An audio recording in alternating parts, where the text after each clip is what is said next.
اگر کچھ ہے تو وہ صرف مسلمانوں کے لیے ہے.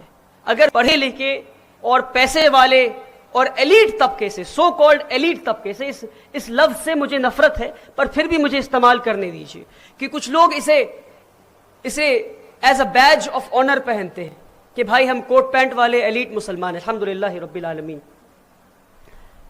This is the worst word that I have known.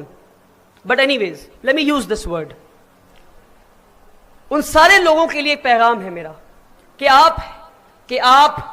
آپ ہجرت کے نام پہ فرار بند کرے، ہجرت کے نام پہ فرار بند کرے.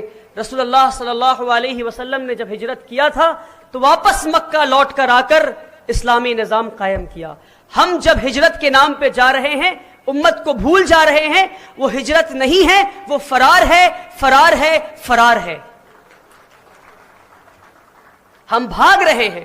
کس بات کا خوف ہے ہمیں؟ کس بات کا خوف ہے؟ ایک مسلمان کے دل میں سوائے اللہ کے کسی اور کا خوف نہیں ہو سکتا. ہمیں لنچنگ کا خوف ہے. مجھے معلوم ہے کہ ہم ویڈیوز دیکھتے ہیں ہر دوسرے دن کہ مسلمانوں کو سڑک پہ پکڑ کے مارا جا رہا ہے، ان سے نہ جانے کیا کیا کہلوایا جا رہا ہے. کیا ان چیزوں سے ہم ڈرتے ہیں؟ کیا ہم نے اسلامک ہسٹری اٹھا کے نہیں پڑھا کہ شہداؤں کے لسٹ میں جو پہلا نام آتا ہے وہ کون ہے؟ وہ ایک خاتون ہے، سمیہ رضی اللہ تعالیٰ عنہا. اور ہم سب جانتے ہیں کہ انہیں کس طرح شہید کیا گیا، اور ہم یہ بھی جانتے ہیں کہ ان کا کیا مقام ہے. کیا ہم نے نہیں پڑھا کہ فرعون کی وہ غلام، کہ وہ نوکر جس کو فرعون نے کہا کہ کہو میں خدا ہوں، فرعون نے کہا کہ کہو میں خدا ہوں، تو کیا اس نوکر نے کہا کہ فرعون تم خدا ہو؟ اس نے کہا میرا خدا اللہ ہے. اور پھر کیا ہوا کہ جب رسول اللہ صلی اللہ علیہ وسلم معراج پہ جا رہے تھے تو انہیں ایک بہت ہی اچھی خوشبو آئی. تو انہوں نے پوچھا یہ کون سی خوشبو ہے؟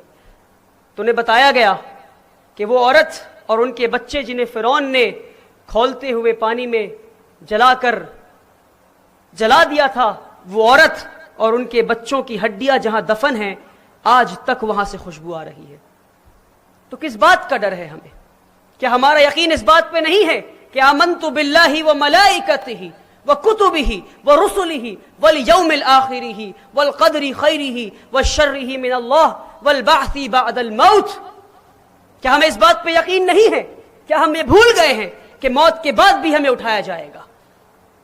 کیا ہم نے یہ سمجھ لیا ہے کہ موت پہ ہمارا خاتمہ ہے؟ نہیں، ہمارا ایمان اس بات پر ہے کہ موت کے بعد ہمیں اٹھایا جائے گا انشاءاللہ. موت پہ ہمارا خاتمہ نہیں ہے. ہم یہی رہیں گے انشاءاللہ، اور رہیں گے، اور شہید ہونے کی ضرورت پڑے تو شہید ہوں گے، مگر اسی زمین پر رہ کر ہم خدمت انجام دیں گے انشاءاللہ. اس بات کو ہم آئیے عزم کرتے ہیں آج انشاءاللہ. اب آئیے ہم لوٹ کر تعلیمی نظام پر آتے ہیں. کیسا کیا ہوا کہ ہم ایک ایسے وقت پہ ہم تھے جہاں ہر دوسرا شخص مدرسے میں جا کر پڑھنا چاہتا تھا. ایسے مدرسوں میں جہاں ریاضی بھی پڑھائی جاتی، جہاں سائنس بھی، جہاں فلسفی بھی، اور جہاں ہر قسم کی تعلیم دی جاتی، اور جہاں دین کی تعلیم بھی دی جاتی. اور آج ہم یہاں کھڑے ہو کر تعلیمی انقلاب کی پھر سے بات کر رہے ہیں. تو آج واحد ایک ایسا طریقہ ہے جو پھر سے ہمیں وہاں پہنچا سکتا ہے. وہ طریقہ اور وہ راستہ تعلیم کا راستہ ہے، اور ہم سب اس بات کو جانتے ہیں. پر سوال یہ ہے کہ کون سی تعلیم؟